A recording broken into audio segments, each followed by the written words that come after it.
하나님 말씀은 전도서 6장입니다. 그 후에 일어날 일을 누가 능히 구하리요. 실질적으로 알아야 되는 영적인 비밀들이 있는데 세상의 지혜로는 겉에 보이는 세상의 이치 정도는 파악할 수 있지만 내세와 영적인 비밀, 하나님을 아는 지식은 아무도 알 수 없다는 것입니다. 누가 능히 구하리요.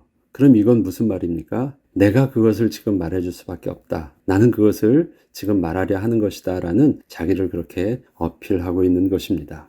우리가 구원을 얻는 믿음을 하나님의 은혜로밖에 설명할 수 없는 것은 믿음의 문제가 do와 don't, 즉 하고 싶으면 하고 하기 싫으면 안 하는 그런 do와 do not의 문제가 아니라 can과 can not의 문제이기 때문입니다. 다시 말해서 이는 믿음이 내가 원하는 대로 하고 안 하고의 문제가 아니라 믿음이 있는 사람에게는 너무 당연하고 쉬운 것이지만 그 반대로 믿음이 없는 자에게는 절대 할 수 없는 불가능의 문제이기 때문에 그렇습니다. 이 때문에 구원을 얻는 믿음이 만약에 사람의 의지를 호소해서 믿게 하는 문제라면 어떻게 해서든 그 사람에게 집중해서 믿을 수 있도록 열심을 다해 설명도 하고 노력도 해보겠지만 믿음이 오직 하나님께서 은혜로 주셔야 하는 그 선물이 맞다면 우리는 믿음을 얻게 하기 위하여 구원의 주체이신 하나님께 더 집중해야 할 것입니다. 이건 하나님의 주권의 문제지 우리의 의지의 문제가 아니기 때문에 그렇습니다. 이것을 우리가 정확하게 알면 우리가 한 사람을 전도하기 위해서 수고를 다하지만 내가 주체인 것처럼 행동하지 않아요. 그 수고하는 만큼 그 마음의 안타까운 만큼 더더욱 우리는 어떻게 해야 하는 것입니까? 하나님께 은혜를 구하는 거예요. 하나님이 행하셔야 되는 것이니까 나와 상관없다 해서 내려놓는다는 것이 아닙니다. 하나님께 더 때를 쓰는 거예요. 그리고 하나님의 주권적 역사를 하나님의 시간표를 더 기다리는 것입니다. 솔로몬이 이전의 지혜를 논할 때에는 처음에는 그 지혜를 두의 문제로 접근을 했었습니다. 그는 세상의 미련과 어리석음 그리고 불의와 악을 보면서 자신의 지혜로 세상을 올바르게 이끌 수 있을 것이라 생각을 했던 것입니다. 자기가 세상의 변화의 주체가 될 수 있는 줄 알았어요. 지혜를 가르쳐주면 사람들이 그렇게 할 수 있는 것인 줄 알았어요. 그런데 세상에 일어나는 사건과 문제와 인생의 문제들이 미련하고 아둔한 문제가 아니라 하나님의 주권 속에서 하나님을 떠난 인생의 근본적인 영적인 문제라는 것을 솔로몬이 인식하게 되면서 자기의 지혜를 이젠 do와 don't의 문제로 해결하지 않고 하나님께서 깨닫게 해주시는 can과 can not의 문제로 이것을 접근하기 시작한 것입니다. 그래서 그 내용들이 이젠 좀 더 앞에서는 그냥 헛된 것으로만 표현했던 그 부분들을 이제 구체적으로 하나님에 대한 인식, 사람에 대한 올바른 이해들을 아주 구체적으로 설명하고 있습니다. 그게 우리가 전하는 그 복음의 메시지가 바로 전도자가 되어 솔로몬이 하는 그 메시지에 아주 그대로 다 녹아있고 담아 있습니다. 저는 그 내용들을 오늘 여러분과 함께 묵상하기를 원합니다. 그가 그토록 지혜를 얻기 위하여 세상의 이치를 연구하고 사람을 연구하면서 뒤늦게 깨닫게 된 것은 지혜가 단지 세상의 이치를 깨닫고 가르쳐서 될 것이 아니라 그 배후에서 실제적으로 세상의 역사와 온 천지 만물을 주관하시는 하나님을 알게 하여 하나님을 경외하게 될 때 진정한 지혜를 얻을 수 있음을 본 것이었고 인생의 문제에 대한 해답도 단지 사람이 배우지 못하고 깨닫지 못한 그 무지의 문제를 해결해주면 되는 것이 아닌 그 내면에 하나님을 거부하는 부패한 죄의 본성의 문제임을 알게 할 때 비로소 인생의 올바른 해답을 얻을 수 있음을 깨닫게 된 것이었습니다. 솔로몬에게 두 가지 큰 인식의 변화가 있었습니다. 그것은 뭐냐면 하나님에 대한 인식이었고 그 다음에 사람에 대한 이해였습니다. 그때서부터 이 지혜가 하나님이 주시는 은혜가 있어야 된다는 것을 알게 된 것이었고 그 다음에 사람이 무지하거나 미련한 문제이기 전에 처음부터 인생에 하나님을 떠난 그 본질상 진노의 자녀에 대한 죄의 본성의 문제임을 아주 사실을 직시하게 되면서 이전에 같은 문제에 접근을 하지 않게 된 것이었습니다. 그것을 3장과 7장에는 이렇게 기록하고 있습니다. 하나님에 대한 이해를 그는 이렇게 3장 19절로 21절에 고백하고 있습니다. 인생이 당하는 일을 짐승도 당하나니 그들이 당하는 일이 일반이라 다 동일한 호흡이 있어서 짐승이 죽음같이 사람도 죽으니 사람이 짐승보다 뛰어남이 없음은 모든 것이 헛됨이로다. 다 흙으로 말미암았으므로 다 흙으로 돌아가니 이때까지는 다르지 않다라는 것입니다. 그런데 다 한 곳으로 가거니와 인생들의 혼은 위로 올라가고 짐승의 혼은 아래고 땅으로 내려가는 줄을 누가 알랴. 똑같은 게 똑같지가 않아요. 왜 그렇습니까? 인생은 하나님 앞에 설 것, 다시 말해서 하나님의 존재의식 알게 된 것입니다. 이것을 가르쳐야 문제의 답이 보이기 시작하고 문제에 대한 원인을 알기 시작하는 거예요. 그 다음에 7장 29절에는 이렇게 또 기록합니다. 내가 깨달은 것이 오직 이것이라. 곧 하나님은 사람을 정직하게 지으셨으나 사람이 많은 꾀들을 낸 것이니라. 이게 뭐예요? 하나님께서는 인생을 창조하시고 복을 주셨고 복을 얻고 누리는 법을 가르쳐 주셨습니다. 하나님 말씀에 순종하는 비밀을 가르쳐 주셨습니다. 그러나 인생이 어떻게 해요? 꾀를 냈어요. 하나님처럼 되려고 했어요. 범죄하였습니다. 그래서 본질상 진노의 자녀가 된 것입니다. 다시 말해서 인생의 문제를 어디서 본 것입니까? 하나님을 떠난 죄인된 문제로 사실적으로 본 것이에요. 한 가지 유일하게 깨달았대요. 조직신학적 표현으로 보면 신론을 정립하게 되었고 인간론을 해결했어요. 세상이 보는 사람의 모습이 아니라 하나님의 백성이 하나님을 떠났을 때 성경이 말하는 인생의 모습을 정확하게 보게 된 것입니다. 이처럼 평생을 지혜를 쫓고 살았던 솔로몬의 인생 속에서 얻게 된 그의 하나님에 대한 인식과 사람에 대한 사실적인 이해는 그가 세상과 자신을 바라보는 모든 관점을 다 바꾸어 놓게 되었던 것이었습니다. 오늘의 본문은 솔로몬이 사람의 마음을 무겁게 하는 한 가지를 설명합니다. 자기의 마음을 무겁게 하는 것이 한 가지 있었다는 것입니다. 읽어보겠습니다. 내가 해 아래에서 한 가지 불행한 일이 있는 것을 보았나니 이는 사람의 마음을 무겁게 하는 것이라. 어떤 사람은 그의 영혼이 바라는 모든 소원에 부족함이 없어 재물과 부여와 존귀를 하나님께 받았으나 하나님께서 그가 그것을 누리도록 허락하지 아니하셨으므로 다른 사람이 누리나니 이것도 헛되어 악한 병이로다. 사람이 비록 100명의 자녀를 낳고 또 장수하여 사는 날이 많을지라도 그의 영혼은 그러한 행복으로 만족하지 못하고 또 그가 안장되지 못하면 나는 이르기를 낙태된 자가 그보다 낫다 하나니 낙태된 자는 헛되이 왔다가 어두운 중에 가매 그의 이름이 어둠에 덮이니 햇빛도 보지 못하고 또 그것을 알지도 못하나 이가 그보다 더 평안함이라. 악한 병, 킹 제임스 버전에서는 evil disease라는 표현을 쓰고 있습니다. 악한 병이란 하나님을 떠난 인생의 저주를 말합니다.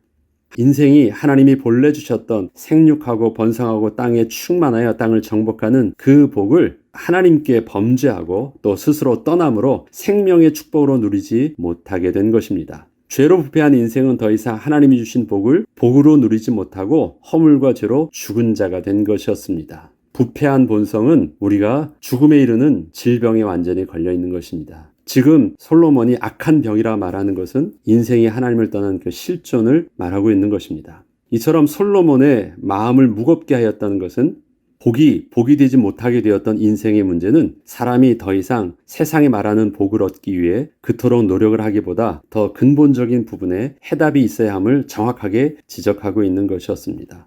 복을 주셨대요. 재물과 부여와 모든 명예, 모든 존귀함을 다 주었는데 사람이 그것을 누리지 못한대요. 하나님께서 인생에 주셨던 모든 복이 있었잖아요. 그런데 그 복을 인생이 누리지 못하게 되었어요.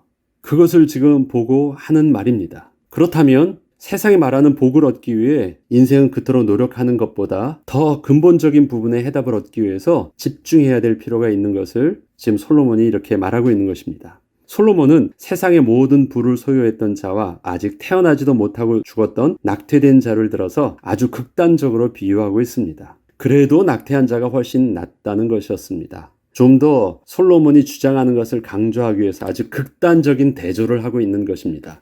인생의 모든 부와 명예를 가지고서도 평생을 절대 누릴 수도 없었고 얻을 수 없던 것을 낙태된 자는 얻을 수 있기 때문이라는 것이었습니다. 말도 안 되는 비교를 하고 있는데 그래도 낙태된 자가 낫다고 하는 것입니다. 그것은 하나님 안에서만이 누릴 수 있는 평안함이었습니다.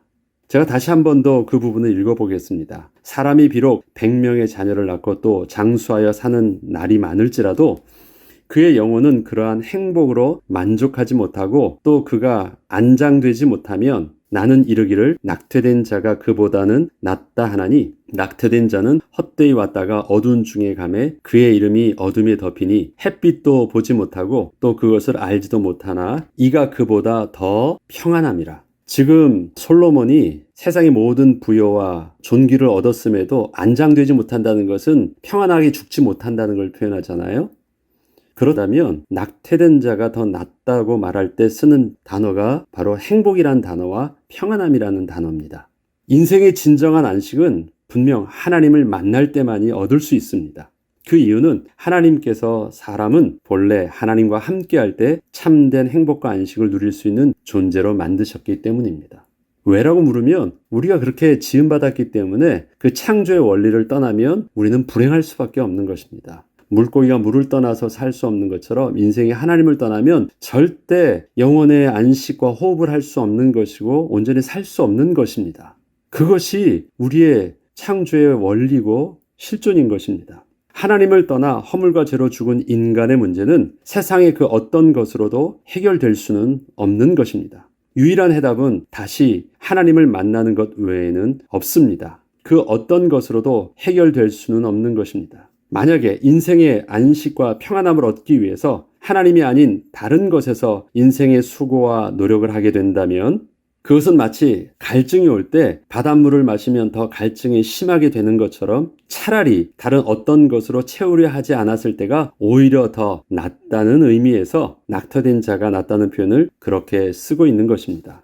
그러나 이가 그보다 더 평안함이라는 것은 낙터된 자가 복을 얻었다는 것이 아니라 차라리 그보다 낫다는 의미일 뿐 그 이상은 아닙니다. 이해되십니까? 낙태된 자가 왜 그것이 복이겠어요? 그러나 오히려 낙태된 자가 평생을 수고하면서 더 노력해가지고 노력하면 노력할수록 더 고통을 당하는 것보다는 차라리 그런 고통을 당하지 않는 자가 더 낫다라는 표현을 쓰고 있는 것입니다. 결국 전도자 솔로몬은 하나님이 인생에게 주신 가장 큰 복이 바로 하나님 안에서 누리는 참된 안식임을 그래서 이렇게 증거하고 있습니다.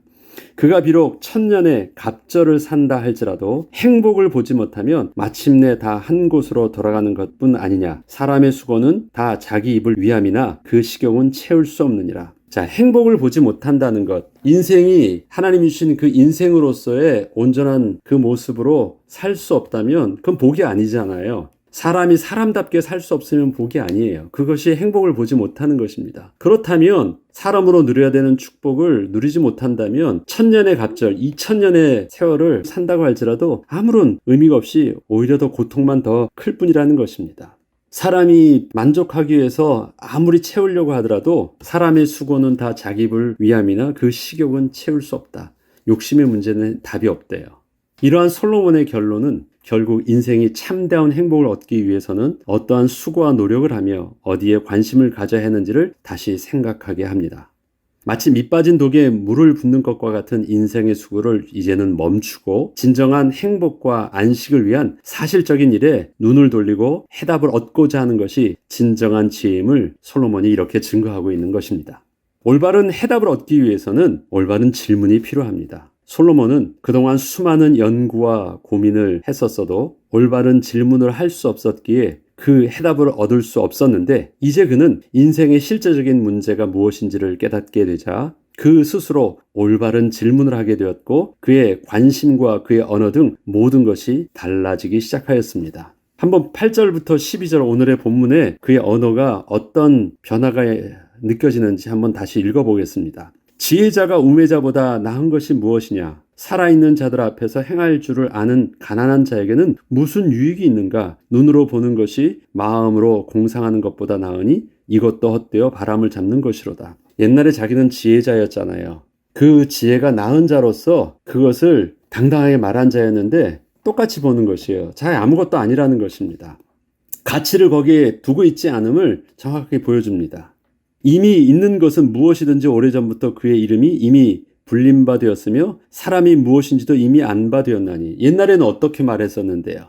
자기가 있는 것을요 굉장히 특별한 줄 알고 그렇게 애달파서 말해주었고 이거 누구든 알게 하려고 그렇게 기록해서 남겼고 가르치려고 했었잖아요. 그런데 그런 게 아니라 그 별거 아니었다라는 것입니다. 옛날에 자기가 깨달았다는 그 심오한 진리가 옛날에도 있었던 별거 아니었다라고 자기가 스스로 내려놓고 있습니다. 사실 그러면서도 뒤에 이 지혜를 계속 말하고 있거든요. 지혜가 좋은 것이고 유익한 것이고 지혜롭게 사는 것이 인생에 너희에게 복이 될 것을 분명히 가르칩니다. 그런데 그 무게중심이 굉장히 달라졌어요. 그것을 논하는 지혜에 대한 그 가치가 굉장히 많이 달라졌어요. 또 보죠. 자기보다 강한 자와는 능히 다툴 수 없느니라. 또 이 표현은 무엇입니까? 그 뒤에 제가 그건 더 설명하도록 하겠습니다. 헛된 것을 더하게 하는 많은 일들이 있나니 그것들이 사람에게 무슨 유익이 있으랴. 헛된 생명의 모든 날을 그림자같이 보내는 일평생에 사람에게 무엇이 낙인지를 누가 알며 그 후에 해 아래에서 무슨 일이 있을 것을 누가 능히 구하리요. 이런 반문을 통해서 뭘 표현하고자 하는 것입니까? 내가 그것을 알게 됐고 그래서 나는 이것을 말할 수밖에 없는 자가 되었다라는 것을 그렇게 어필하고 있는 것입니다. 솔로몬은 인생에 하나님을 만날 수 있게 하는 지식이 없다면 지혜자나 우매자나 다를 것이 없음을 시인하고 있습니다. 또한 왕으로서 가장 높은 위치에서 자기가 하는 모든 것이 아무리 옳다고 주장을 한다고 해도 결국 하나님의 주권 앞에서 하나님께서 아니라 하시면 자신의 주장도 아무것도 아님을 정직하게 인정하고 있습니다. 자, 자기보다 강한 자와는 능히 다툴 수 없다라는 건 뭐예요? 자기가 아무리 옳다고 얘기를 외친다 할지라도요, 하나님의 주권 속에서 그건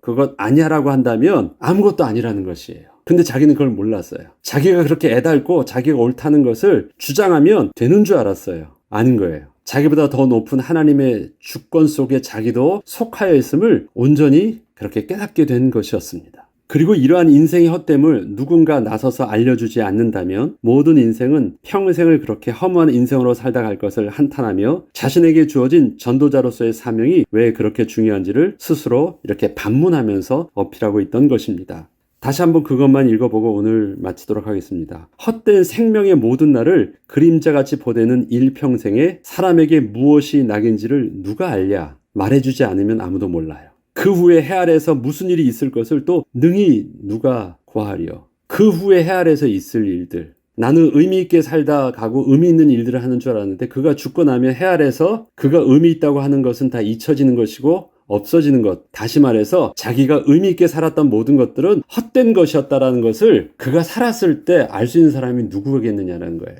솔로몬은 알게 됐어요. 이 죽음 이후에 끝나는 것이 세상에선 끝나지만 하나님 앞에 가게 되는 그 사실들을 알게 됐어요. 나는 그것을 말해주는 자래요.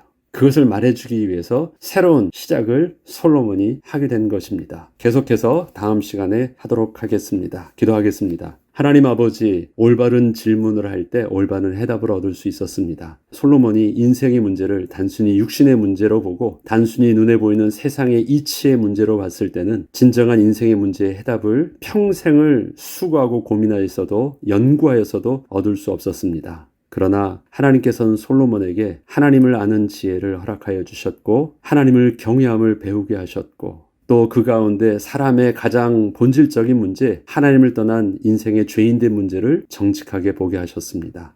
솔로몬이 비로소 인생의 질문을 올바로 하게 되었을 때 솔로몬은 비로소 인생의 참다한 해답을 얻을 수 있었습니다. 하나님, 우리에게 있어서도 인생을 또 나의 모습을 우리에게라는 모든 삶의 문제들을 하나님께서 열어주시는 믿음의 눈을 열어볼 수 있게 하시고 정직한 질문과 지혜로운 질문을 하게 해주셔서 하나님이 들려주시는 온전한 해답을 오늘도 주의 말씀 속에서 얻는 은혜를 누리게 하여 주시고 그 해답 속에서 올바른 삶의 인도함을 받는 오늘 하루가 되게 하여 주옵소서. 감사드리며 우리 주 예수 그리스도 이름으로 기도합니다.